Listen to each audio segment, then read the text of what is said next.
माहुर ग्रामी होता गोपीनाथ नाम एक विप्रसुत पुत्र नवाचती म्हणून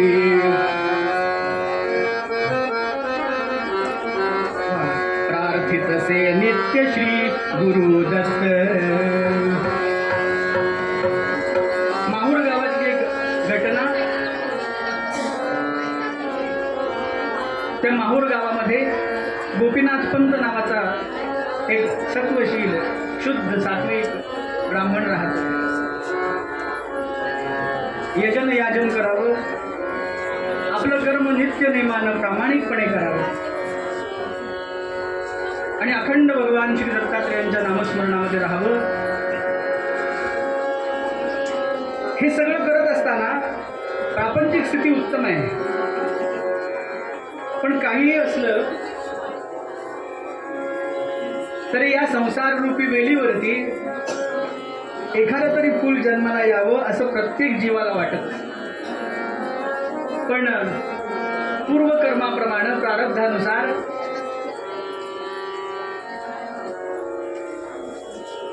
पुत्र होत आहेत पण वाचत नव्हते, राहत नव्हते।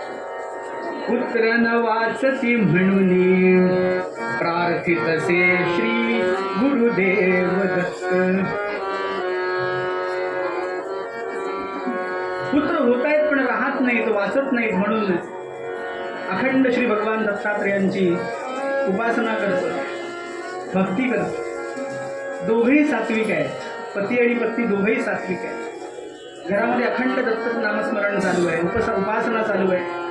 येणारा कोणीही अतिथी विनमुख जात नाही। पण असं असताना सुद्धा या संसारामध्ये एकही पुत्र जन्माला येऊन वाचत नाही, येतो पण वाचत नाही, राहत नाही। हे दुःख आहे, खंत आहे। हळूहळू हळूहळू दिवस पुढे चालले, उपासना सुरूच आहे बरं। रक्षित स्थिती विश्वास हा माझं रक्षण करणारा भगवान दत्तात्रेय आहे, पूर्ण विश्वास आहे भगवंतावरती। तक्रार कधी केली नाही, मागणी केली नाही, भगवंताकडे नमस केला नाही, देवा नाही। का हो? याचं कारण जन्माला तू तुझ्या संकल्पना घातलंस, लहानाचा मोठा तुझ्या कृपेनं झालो, योग्य वयात तू माझं विवाह लावून दिलास, हा संसार मांडून दिलास। आता या संसार वेळीमध्ये, या संसारामध्ये माझं काय व्हावं, माझं कसं व्हावं याची चिंता तुला नाही का? हा विश्वास आहे, म्हणून कधी भगवंताकडे मागणी केली नाही। जे दिलंय, जे मिळालंय त्याच्यामध्ये समाधानानं राहत आहेत। दत्त उपासना सुरू आहे, पण भगवंताचा असा नियम आहे, भगवंत कधी कुणाला विनमुख ठेवत नाही, काहीतरी त्याच्या जोडीमध्ये नक्की देत असतो। जो त्याची मनापासून सेवा करतो, मनापासून त्याचं नाम घेतो, त्याला विनमुख कधीही ठेवत नाही, त्याला कधी मोकळं ठेवत नाही, त्याच्यावर कृपेनंच बघत असतो, अखंड लक्ष त्याच्यावरती असतं। या न्यायानं पुत्र जन्मे मग एक पुढे त्यासी, पुत्र जन्मे मग एक पुढे त्यासी, पुत्र जन्मे मग एक पुढे त्यासी।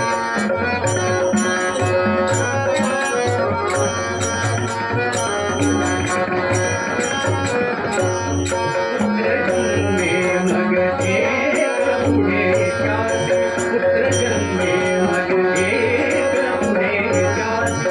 दत्त नामा ठेविले कौतुकासी,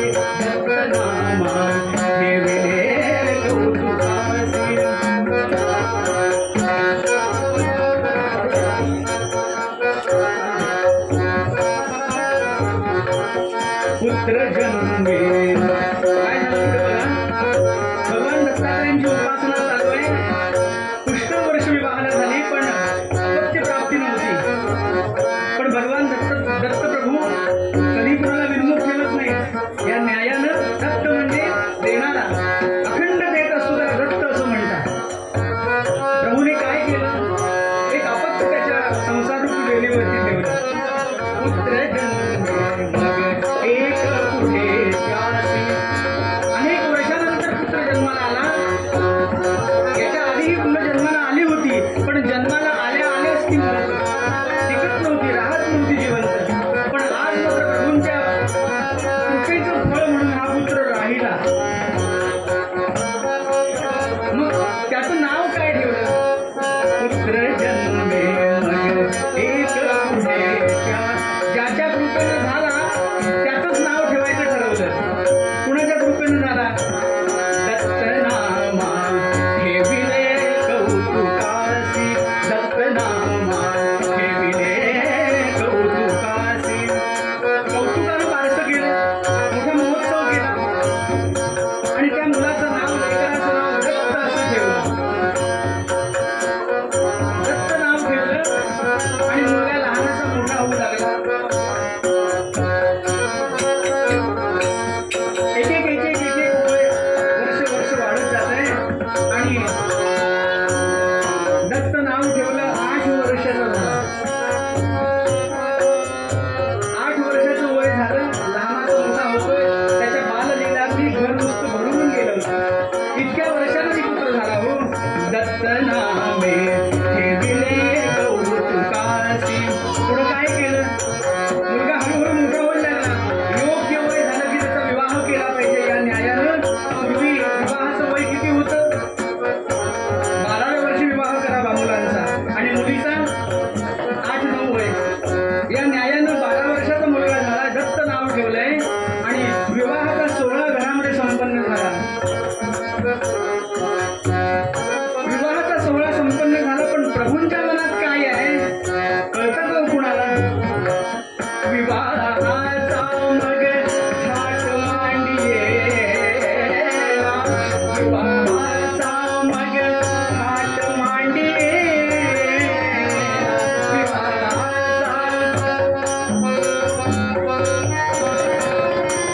विवाहाचा मग थाट मांडिये. मरी नकळे ही काय दैवलीला. हो, मरी नकळे की काय दैवलीला. हो, मरी नकळे की काय दैवलीला. पुत्र जन्मे. पुष्कळ वर्षानंतर पुत्र झाला. कौतुकानं दत्त नाव ठेवलं.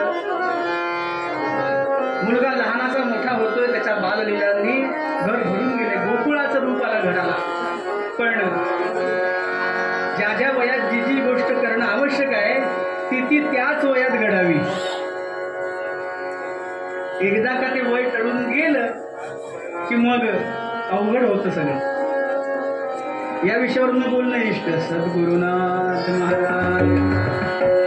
योग्य वयात योग्य गोष्ट केली पाहिजे. 12व्या वर्षी मुलाचा विवाह केला, पण परी नकळे की काय दैवलीला. त्याच्या मनात काय हे कुणाला कळले? हो, विवाह झाला. पत्नी सुद्धा योग्य अशी लाभली. लहान लेकरू 8-9 वर्षाचं जे पत्नी म्हणून त्याला लाभली होती. दत्त नाव ठेवलंय मुलाचं. दोघांचाही संसार सुरू झाला आणि 3-3.5 वर्षांचा काळ लोटला. फक्त 3-3.5 वर्ष लोटले. वयाचा विचार आपण करा. मी काय म्हणतोय, 12व्या वर्षी लग्न झालं, 3-3.5 वर्ष लोटली. 12च्या पुढे 3-4 वर्ष मोजा आणि 8च्या पुढे 3-4 वर्ष. म्हणजे किती वय असेल दोघांचं? 12-15 वर्षाच्या आतलंच वय दोघांचे. पण नियतीचे कालचक्र हे अविरत भिरभिरते. तयात न कोणी नच चुकते. न्याय आहे ना त्याचा. एकदा का ते चक्र फिरायला लागलं की मग होत्याचं नव्हतं कधी होतं कळत नाही. म्हणतो ना आपण बोलीभाषेत, अहो होत्याचं नव्हतं झालं म्हणजे काय? खूप चांगलं चाललंय, पण चांगलं चाललंय हे कळण्या अगोदर, जाणीव होण्या अगोदर सगळं हातातून निसटून जातं. समुद्रावर गेलं, वाळू हातामध्ये घेतली, किती काळ टिकते हो. इच्छा असली तरी ती हातामध्ये राहत नाही. तसं सुखाचं आहे. आपण सुख म्हणून धरून ठेवायचा प्रयत्न करतो, पण हातून कधी निसटून जातं सांगता येत नाही, कळतही नाही. नियतीचे कालचक्र हे अविरत भिरभिरते. सगळं छान चाललं होतं, 12 वर्ष सगळं छान चाललं.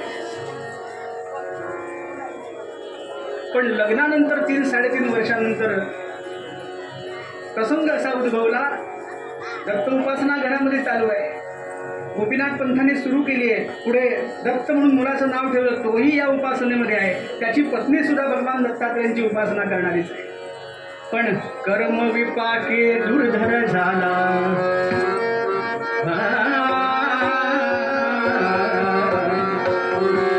कर्म विपाके दुर्धर झाला, क्षयरोग त्यास तरुणपणी क्षयरोगानं ग्रस्त झाला. इतकं वेढलं त्यानं की 15-16 वर्षाचं वय म्हणजे ऐन उमेदीचं, काही खाल्लं तरी पचतंय. आता 2 भाकऱ्या जास्त खाल्ल्या की गडबड होते, उभं राहत नाही. सद्गुरुनाथ महाराज. ऐन उमेदीचा काळ आहे, पण ऐन तारुण्यामध्ये क्षयरोगाने ग्रासलं. आणि क्षयरोगानं ग्रासल्यानंतर परिस्थिती अशी झाली की देह जातो की राहतो. 1-2 वर्षामध्येच देह शीर्ण झाला. किती शीर्ण झाला? उठता येईना, बसता येईना, निजता येईना, म्हणजे काहीही करायच्या पात्रतेचं राहिलं नाही. क्षयरोगानं आपला इतका जोरदार हल्ला केला की देह शीर्ण झाला. पण अनेक प्रकारची औषधं सांगितली गेली. आपल्या लेकराला इतक्या लहान वयामध्ये क्षयरोगानं ग्रासलं हे कळल्यावर गोपीनाथ पंत जो वैद्य भेटेल त्या प्रत्येकाकडनं औषध घेऊन येत असत. ते औषध आपल्या पुत्राला दिलं जात असे. का? या क्षयरोगातून बरं होण्याकरता. पण कोणत्याही औषधाचा परिणामच होईना. आणि नचले उपाय, कोणत्याही औषधाचा उपाय होईना. पण ते औषध सुद्धा कसं होतं बघा. एखादं औषध घरी आणावं आणि त्याच्या पत्नीच्या हाती द्यावं. ती कशी होती? भगवान दत्तप्रभूंच्या उपासनेमध्ये रममाण होणारी होती. अखंड भगवान दत्तात्रयांचं नाम घ्यायचे. तिचा एकच विश्वास होता की माझं रक्षण करणारा भगवान दत्तात्रय. माझ्या आयुष्यामध्ये काही कमी जास्त झालं, काही पडलं, काही झडलं तरी सुद्धा माझं रक्षण करणारा भगवान दत्तात्रय. त्यामुळे जे जे औषध आणलं जायचं ते ती स्वतः आधी घ्यायची. जे जे औषध पतीला द्यावे ते आधी स्वयेची सेवावे. काय लिहितात कवी? जे जे औषध पतीला द्यावे ते आधी स्वयेची सेवावे. करतं का कुणी असं? आपण करतो का? हे बाबा हे तुझी औषधं तू घे. पण तसं नाही. जे जे औषध पतीला, अनेक औषधं आणली जायची पण ती सगळी औषधं ती स्वतः आधी घ्यायची आणि मग आपल्या पतीला द्यायची. का? त्यांना काही अपाय होऊ नये. त्या औषधापासून सुद्धा त्रास होऊ शकतो ना. मात्रा जास्तीची गेली तर त्रास होऊ शकतो. देह क्षीण झालाय. त्यामुळे स्वतः आधी सेवन करायची, मग आपल्या पतीला द्यायची. अनेक औषधोपचार करून झाले पण अजून कोणताही फरक पडेना. देह अजून क्षीण झाला. अनुष्ठान जप मांडिती नाना. जेव्हा औषधांचा उपयोग संपतो तेव्हा आम्ही काय करतो? कुणाकडे धाव घेतो? कुणाकडे धाव घेतो? अनेक अनुष्ठानं मांडली गोपीनाथ पंतांनी. कशा करता? ही व्याधी निवारण व्हावी म्हणून संकल्प केला. अनुष्ठान जप मांडिती नाना, अनुष्ठान जप मांडिती नाना, विधियुक्त आचरिती हवना, विधियुक्त आचरिती हवना.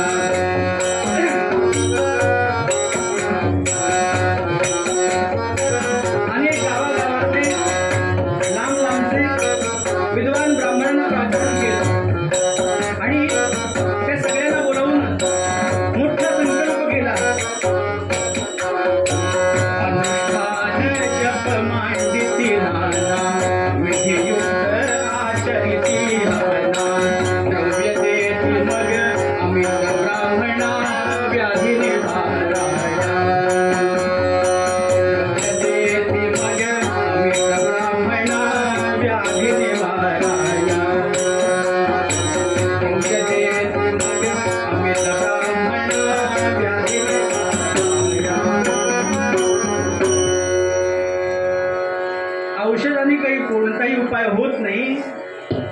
लक्षात आल्यानंतर भगवान दत्तात्रयांचं अनुष्ठान मांडलं घरामध्ये. अनुष्ठान जप मांडिती नाना, विधियुक्त आचरिती भवना, अमित दान मग सर्व ब्राह्मणा व्याधी निवाराया. अनेक प्रकारचे दानधर्म केले. कशा करता? व्याधी निवारण व्हावे याकरता संकल्प केला. पण तो संकल्प केला, अनुष्ठान पार पाडलं, हवन केलं. आपल्या संस्कृतीमध्ये, आपल्या धर्मामध्ये हवनाला जास्त महत्व आहे. का हो हवनाला महत्व? थोडं विषयानंतर आहे, पण विषय यालाच संलग्न आहे. आख्यानाशी विषय संलग्न नाही, पण तरी सुद्धा आपल्या धर्माशी आहे, आपल्या शास्त्राशी आहे. हवनाला का महत्व आहे? आम्ही अभिषेक करतो देवावरती, केलाच पाहिजे ना. पण सर्व पूजेमध्ये अग्रस्थानी हवन मानलं जातं. का? कारण काय? कधी मी विचार केला का याच्यावरती? तेवढा विचार सांगतो आणि आख्यान पुढे नेऊया.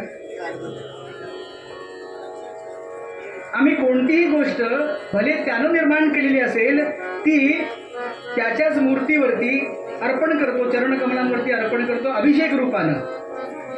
पण ती थेट तिथपर्यंत पोहोचते का हो? पोहोचते. ती भगवंताच्या मूर्तीच्या चरणकमलांपर्यंत नक्की पोहोचते.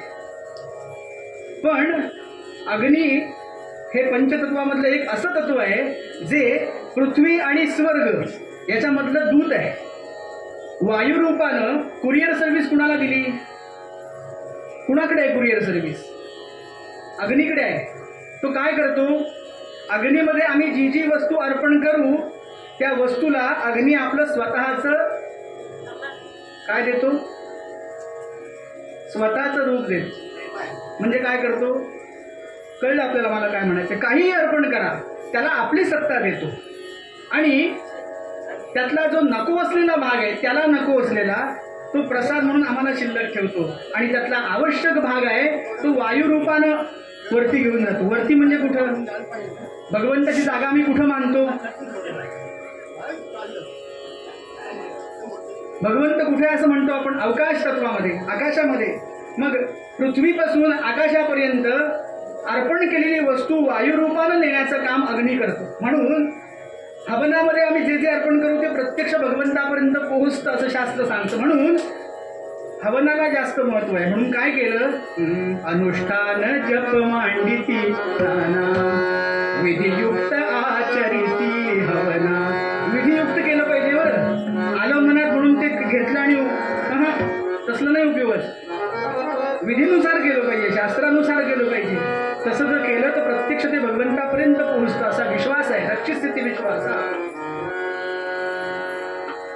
यथायोग्य हवन केलं, अमित दान केलं. किती मोजलं नाही. दान देताना बघायचं नसतं किती आपण देतोय आणि कोणत्या हाताने देतो. पुष्कळ दान धर्म केला व्याधी निवारायला. माझ्या पुत्राची व्याधी निवारण व्हावी याकरता अनुष्ठान मांडलं. या सगळ्या अनुष्ठानाचा परिणाम काय झाला सांगतो. प्रत्यक्ष भगवंत सहज कृपा करत नाहीत बरं. ते कृपा करण्या अगोदर बघतात काय आहे, कसं आहे, कोणत्या भावानं दिलंय आणि मग कृपा करत असतात. अनुष्ठान संपन्न झालं आणि पुढच्याच काही दिवसामध्ये एक योगी, एक जपी तपी संन्यासी साधू त्या गोपीनाथ पंतांच्या दारामध्ये हजर झाला. माई, काही भिक्षा वाढता का? सहज आतून बघितलं, वेश धारण केलाय, साधू संन्यासी बैरागी, दाढी जटा वाढलेल्या आहेत, रुद्राक्ष माळा गळ्यामध्ये आहेत, भस्म धारण केलेले आहे, हातामध्ये दंड आहे. भिक्षा वाढली. पण भिक्षा वाढताना त्यानं प्रश्न विचारला, म्लान वदन क्यू माई, चेहऱ्यावर खिन्नता काय? प्रसन्न अंतःकरणानं द्याला. घासभर दिलं तरी माझं काही म्हणणं नाही, नाही दिलं तरी चालेल, पण प्रसन्न अंतःकरणानं द्या.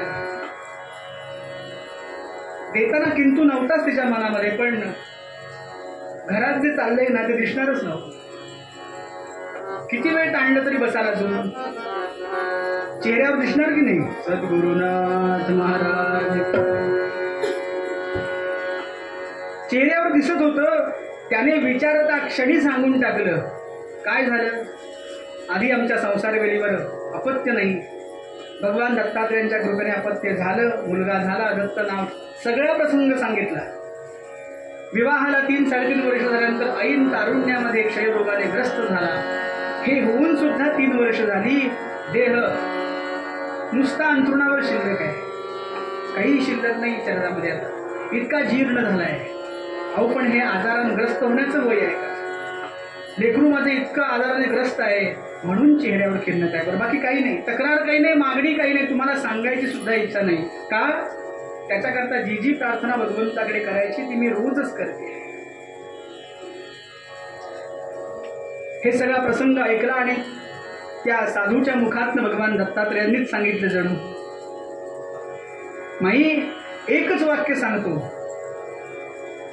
जिथे आपले सगळे उपाय थकतात, संपतात, तिथून त्यांचा विचार सुरू होतो. त्यामुळे तुमच्या लेकराला, सुनेला घेऊन तुम्ही गाणगापूरला जा. नृसिंह सरस्वती स्वामी महाराज, नृसिंह सरस्वती अवतारामध्ये भगवान दत्तप्रभू आहेत. तिथपर्यंत याला घेऊन जा, बाकी याची जबाबदारी ते घ्यायला समर्थ आहे. पण विश्वास असला पाहिजे. बरं, रक्षित स्थिती विश्वास. हा एकही धागा पूर्वरंगातला उत्तरंगात निसटला असं होता कामा नाही. पॅचिंग होताच का म्हणा, मॅचिंगच झालं पाहिजे. विश्वास असेल तरच घेऊन जा. बरं, सांगून निघून गेला, योगी आला होता, निघून गेला सांगून, आणि हिच्या मनात एकच वाक्य रुंजी घालायला लागलं, माझ्या लेकराला गाणगापूरला नेलं पाहिजे. त्याच्या पत्नीला बोलवलं, आपल्या सुनेला बोलावलं आणि सांगितलं, असं असं त्या संन्याशानं, साधूनं सांगितलंय, घेऊन जा गाणगापूरला. तिलाही ते पटलं. का? तिच्या मनात अखंड होतच, दत्त उपासना करतच होती. मनात भाव काय होता? दत्त माझा भाव, दत्त माझा देव,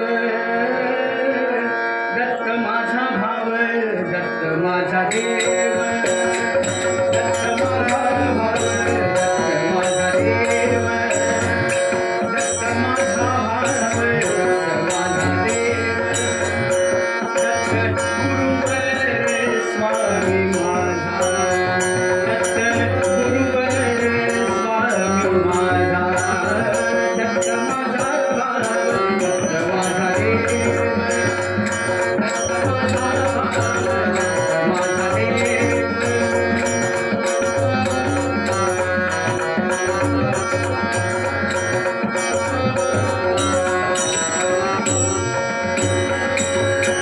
दत्त माझे ध्यान, दत्त माझे ध्यान, दत्त माझे ध्यान, दत्त माझे ध्यान, दत्त गुरुवर स्वामी माझा, स्वामी माझा, दत्त माझा भाव, दत्त माझा देव, दत्त माझा भाव, दत्त माझा देव, दत्त माझा भाव, दत्त माझा देव, दत्त माझा भाव, दत्त माझा देव.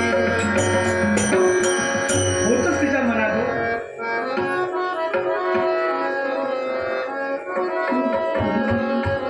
दत्त माझा भाव, दत्त माझा देव, दत्त गुरुवर स्वामी माझा, दत्तची साकार तोच आहे. बस.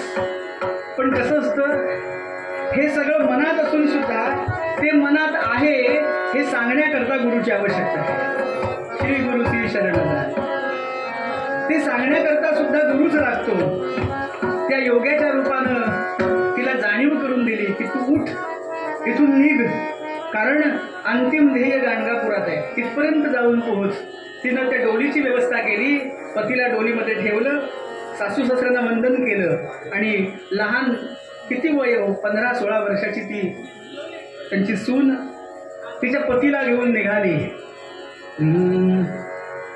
भगवान दत्तप्रभूंची मनात प्रार्थना करते, देवा तूच मला तारून नेणार आहेस, या सगळ्या व्याधीमधून माझ्या पतीचं रक्षण करणारा केवळ तू आहेस, आणि केवळ तुझ्या चरणकमलांवरती विश्वास ठेवून आज इथून प्रस्थान ठेवते, निघतीये.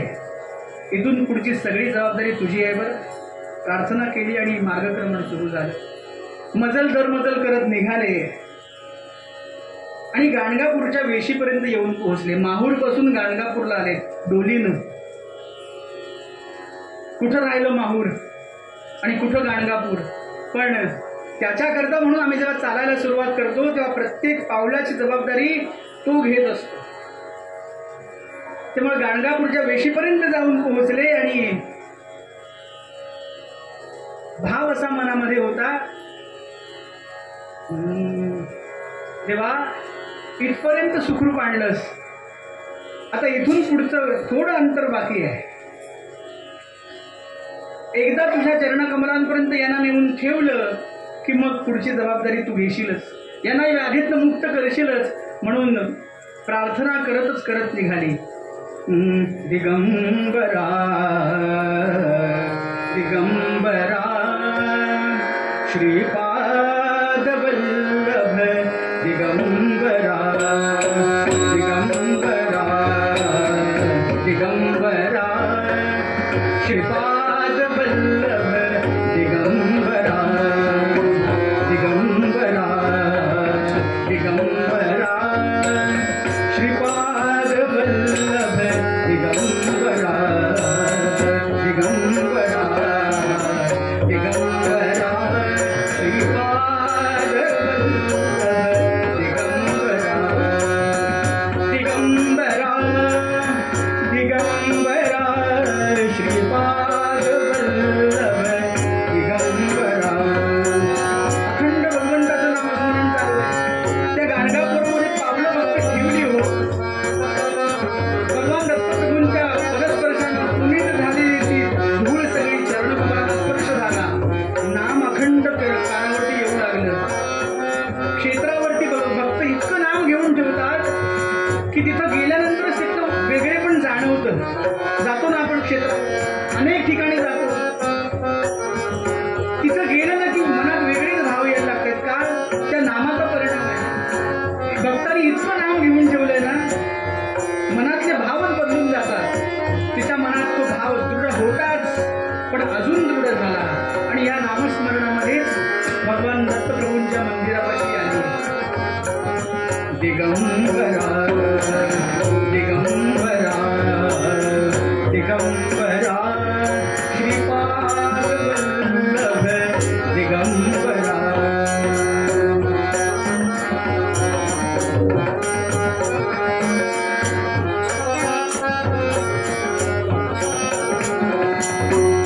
तिथपर्यंत येऊन पोहोचली आणि परिणाम असा झाला, एकदा भगवंतानं हा जो देह आपल्याला दिला तो काही वर्षाच्या करारानं दिला. बरं, तो करार संपला की शर्टचं बटन लावायचा अवधी सुद्धा तुम्हाला तो देत नाही. या न्यायानं एकदा दोरी संपली, दयामया नाही. मंदिरापाशी डोली घेऊन पोहोचलीये, पण मंदिरात प्रवेश करण्या अगोदर तिच्या पतीची प्राणज्योत मालवली होती. अजून दर्शन झालं नाही. दर्शनासी कागा जाहला उशीर. अंतःकरणात वेगवेगळे भाव आहेत. तेव्हा अरे किती उशीर झालाय तुझ्याकडे यायला, पण हे असेपर्यंत म्हणेपर्यंत प्राणज्योत मालवली होती. लक्षात आलं. डोलीत बघितलं, देह फक्त निश्चित पडून आहे. त्यातलं चैतन्यरूपी भगवंताचं ज्योत केव्हाच निघून गेली. इतकं वाईट वाटलं तेव्हा. इतक्या तळमळीनं तुझ्याकडे घेऊन आले. इथपर्यंतच प्रवास होता का माझा? पण मी पण निक्षून तुला सांगते, जेथे पती तेथे सती. जोपर्यंत पती होता तोपर्यंत या देहाला किंमत आहे. जोपर्यंत पती होता तोपर्यंत लोक विचारत होते. त्याच्या पश्चात मी जर अशीच राहिले तर लोक निंदा करतील. पांढऱ्या पायाची. लग्न झाल्यापासून त्यांच्या आयुष्यात अनेक वाईट गोष्टी घडल्या, ज्याला मी कारणीभूत नाहीये, पण समाज मात्र मला कारणीभूत ठरवून अनेक प्रकारची नावं ठेवली. मला निंदा करतील माझी. याकरता ते सगळं सहन करण्यापेक्षा जेथे पती तेथे सती या न्यायानं वागते. म्हणून काय केलं? हात जोडले प्रभूंना आणि प्रार्थना केली, देवा माझ्यावर कृपा नाही ना करायची तुम्हाला. ठीक आहे. औदुंबरी घालीन मी, औदुंबरी घालीन मी, तुझ प्रदक्षिणा, तुझ प्रदक्षिणा दाखवी रे चरण कमल मदसी निर्गुणा, दाखवी रे चरण कमल मदसी निर्गुणा, दाखवी रे चरण कमल मदसी निर्गुणा.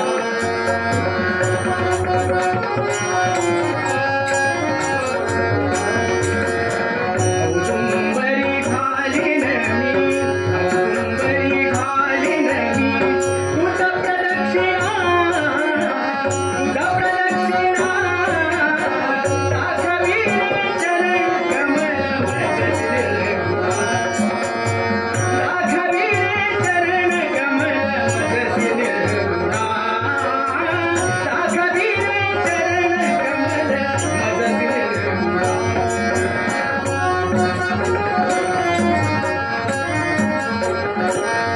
देवा, एवढी एकच अपेक्षा होती माझी, तुझे चरणकमलांचं दर्शन व्हावं, ज्या योगे माझ्या पतीची व्याधी निवारण झाली असते. तळमळलो मी अंतरी, तळमळलो मी अंतरी, धावून ये तू सत्वरी, धावून ये तू सत्वरी, भक्तांची हृदय धरी, भक्तांची हृदय धरी, अत्रिनंदना, अत्रिनंदना दाखवी रे चरण कमल मदसी निर्गुणा, दाखवी रे चरण कमल, दाखवी रे चरण कमल, दाखवी रे चरण कमल मदसी निर्गुणा. एकच तळमळ होती देवा. तळमळलो मी अंतरी, धावून ये तू सत्वरी. तू धावून येशील हा विश्वास होता म्हणून इथपर्यंत घेऊन आले. नाही ना तुला यायचं माझ्यासाठी, हरकत नाही, तक्रार नाही करत तुझ्याकडे. पण आता मात्र या कलेबराबरोबर, या मृतदेहाबरोबर मी सती जाते. भगवंताला सांगितलं, निघाले मी. सतीची वस्त्र परिधान केली, सौभाग्य अलंकार सर्व धारण केले, सुडेव धारण केले, मळवट भरलं, कुंकुम तिलक धारण केला. बाकी गाणगापुरातल्या लोकांनी आता देह नाही म्हणजे स्थितीवरती नाही, मग त्या देहाची विल्हेवाट लावावी लागते ना. चैतन्य जोपर्यंत आतमध्ये आहे तोपर्यंतच देहाला किंमत आहे. एकदा ती प्राणज्योत मालवली की राहिलेला जो देह आहे तो अग्नीला समर्पण करावा लागतो. त्यामुळे चिता रचली गेली नदीच्या काठावरती आणि त्या चितेपर्यंत हा देह घेऊन गेले. त्या मार्गातनं ती मागोमाग चालली आहे. सतीची वस्त्र परिधान केली आहे. आता चिता रचून झाली, त्याच्यावरती तो पतीचा देह तिच्या ठेवण्यात आला. ब्रह्मवृंदांनी सांगितलं, नाही, उशीर झालाय, योग्य वेळी योग्य गोष्ट केली पाहिजे. त्यामुळे अग्नी देण्याचा संस्कार हा वेळेतच केला पाहिजे. प्रदक्षिणा करा आणि अग्नी द्या. तिच्या मनात त्या योग्याचे शब्द आठवले. भगवान दत्तप्रभूंचं नृसिंह सरस्वती स्वामी अवतारामध्ये आहेत, त्या रूपामध्ये आहेत. दर्शन घेतल्याशिवाय कुठलीही गोष्ट करू नको बरं. मग दर्शन झालं नाही अजून. तिच्या मनात एकदा असं आलं की सती तर जायचं ठरलेलंच आहे, पण सती जाण्या अगोदर एकदा दर्शन घेतलं तर चालेल का. विचारलं सगळ्यांना, महाराज एकदा दर्शनाची आज्ञा फक्त द्या. अशी जाते आणि अशी येते, कुठं दिसले होते. मंदिरापर्यंत गेली होती पण आत जाता आलं नाही. त्याच्या आधीच हा सगळा प्रसंग घडला. चिता रचण्यात आली नदीच्या काठावरती या बाजूला, आणि पलीकडच्या तीरावरती एका वृक्षाखाली भगवान नृसिंह सरस्वती स्वामी महाराज ध्यानमग्न अवस्थेत बसलेले दिसले. या काठावर उभी आहे बरं. संध्याकाळची वेळ आहे. पलीकडच्या काठावर त्या झाडाखाली बसले महाराजांची मूर्ती फक्त दुरून बघितली आणि मनात आलं की सती जायचं ठरलंच आहे, पण जाण्या अगोदर महाराजांना नमस्कार फक्त करून येते. आज्ञा घेतली आणि नदीचं पात्र पार करून पलीकडे गेली. समोर काय दिसलं. काषाय वस्त्रम करदंड धारणम. भगवान दत्तप्रभूंचं दर्शन जसं आपण घेतो तसं नृसिंह सरस्वती स्वामी अवतारामध्ये आहे. भगवी वस्त्र परिधान केलेली आहे, ध्यानमग्न अवस्थेत बसले, प्रसन्न मुद्रा आहे. अर्धोन्मिलित नेत्र आहे. आणि या सगळ्या दर्शनानं तृप्त झाली. औदुंबरा तळवटी नरसिंह योगी म्हणतो ना आपण ध्यान.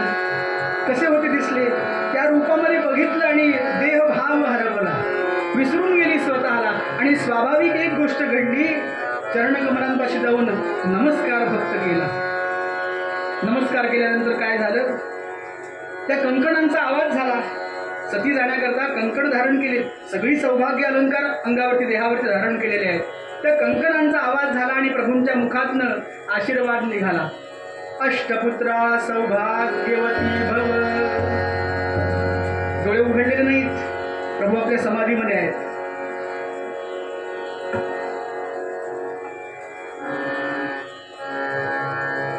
एकदा नमस्कार केला, पुन्हा तसाच आशीर्वाद. दुसऱ्यांदा केला, अष्टपुत्रा सौभाग्यवती. तिने हात जोडले, तिसऱ्यांदा झाला प्रकार. 3 वेळा आशीर्वाद मिळाला, अष्टपुत्रा सौभाग्य. पुण्या जन्मास्तव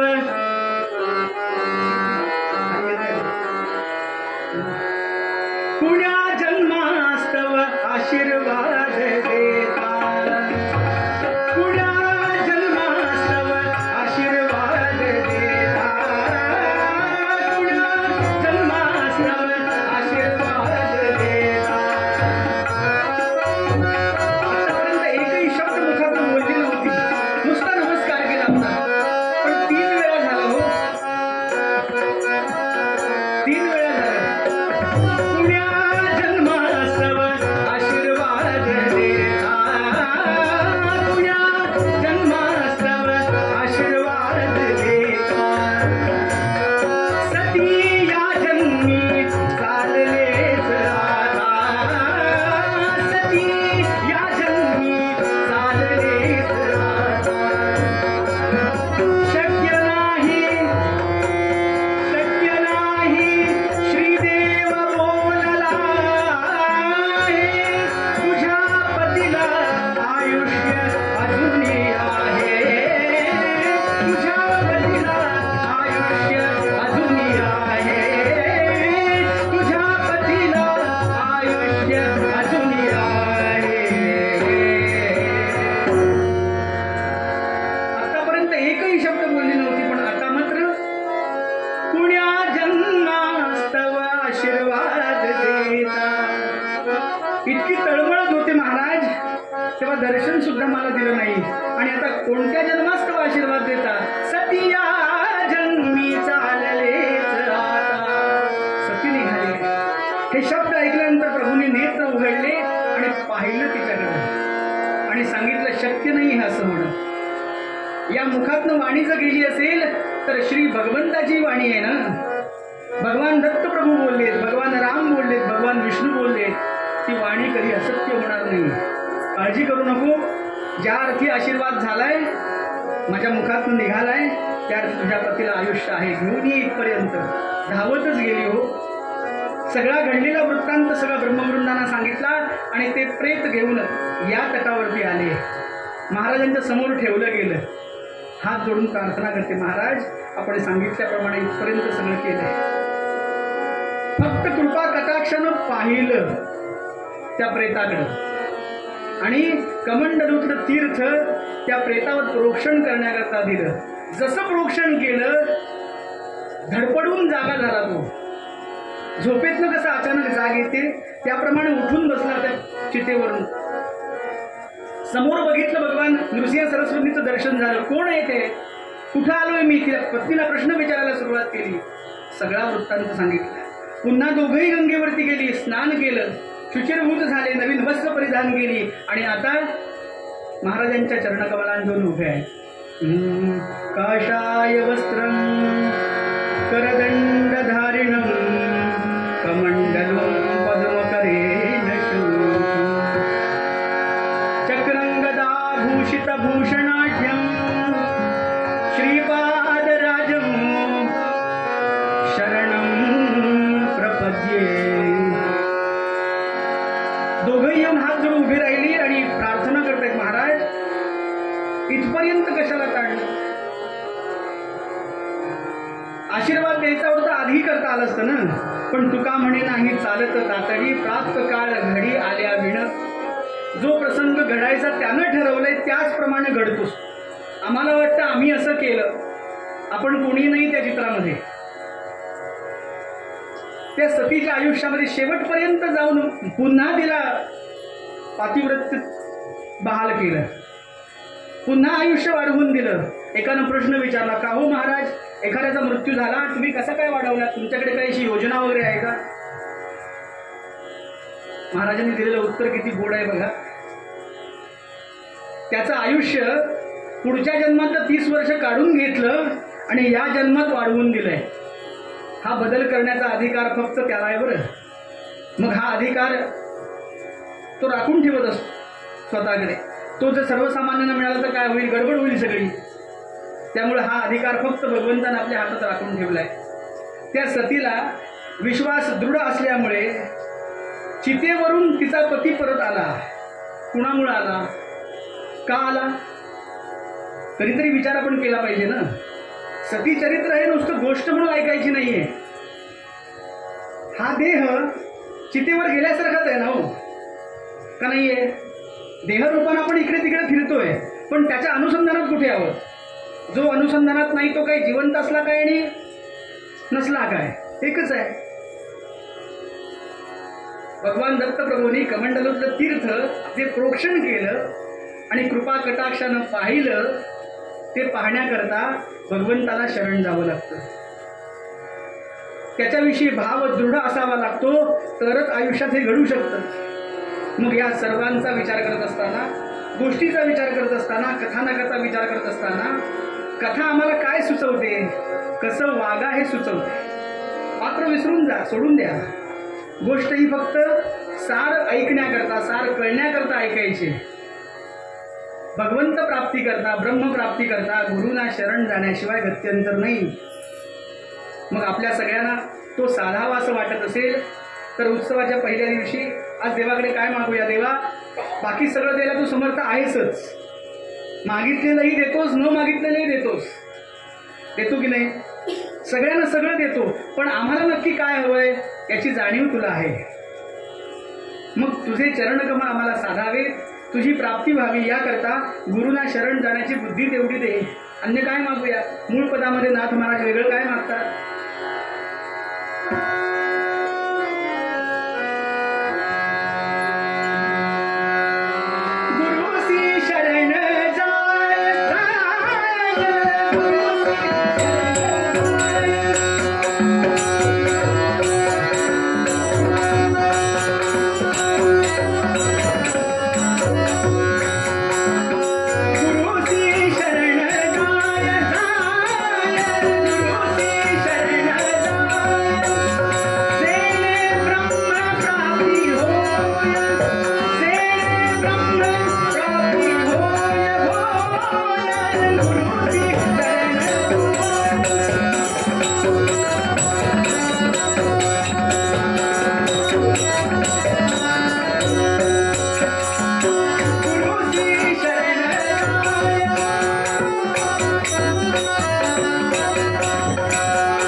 सर्व संतांनी मागितलं तेवढं मारून आजच्या कीर्तनात थांबूया. हे चिदान देगा देवा